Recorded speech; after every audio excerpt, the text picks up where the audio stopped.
Yo, what's up, everybody? You always see me put my gloves on. That's because I got to turn the phone on, like I told you. But like I was telling the guys last night, when I used to box in Larry Holmes' gym, he would do a couple of rounds with just one glove on. He would just I don't know if he put the hand wraps on, but he would put, yeah, of course. He put the hand wraps on, and he would just put one glove on. And we just go a whole round, like 4 or 5 rounds with just jabs and working his left hand. And people, you gotta watch Larry Holmes. He did more than just jab with his left hand. He had an awesome jab with his left hand. But he had a good right hand in general. I mean, good left hand. He did everything with that left hand. He jabbed. He would push guys.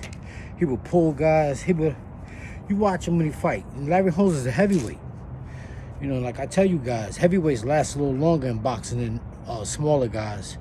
I don't know why. But Larry Holmes used to do a lot. He used to push. He would push the guy, pull him, and then he would hit him with the like, wham, wham, push him, wham. He was like, boom. He used to do everything with that left hand. Guys like that don't box today. Everybody want to be like you know who.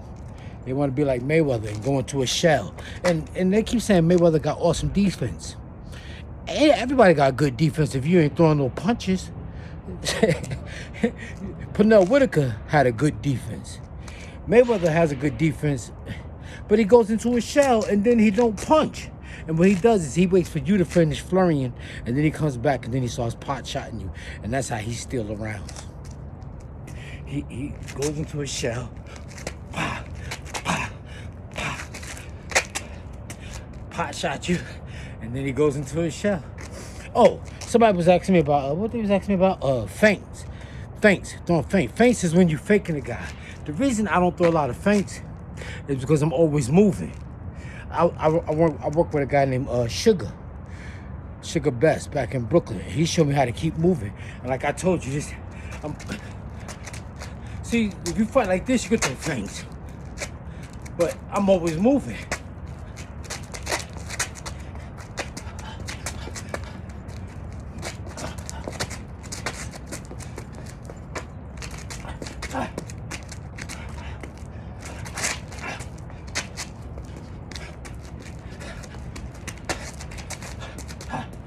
Excuse me.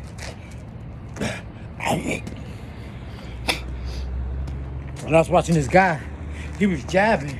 He was on something like this the other day. He was on some shit that didn't make no sense whatsoever. When you jab, you pushing off this foot. And even when you backing up, you gotta push back. It's like this. Even when you backing up, you still gotta come back eventually. You can't just do this. You gotta stick to it. Look, if you jabbing like this, it's gonna hurt a guy. But even if you step into it, it gives it even more leverage. So you gotta step into the guy, and you don't want to get caught at the end of a person's punches.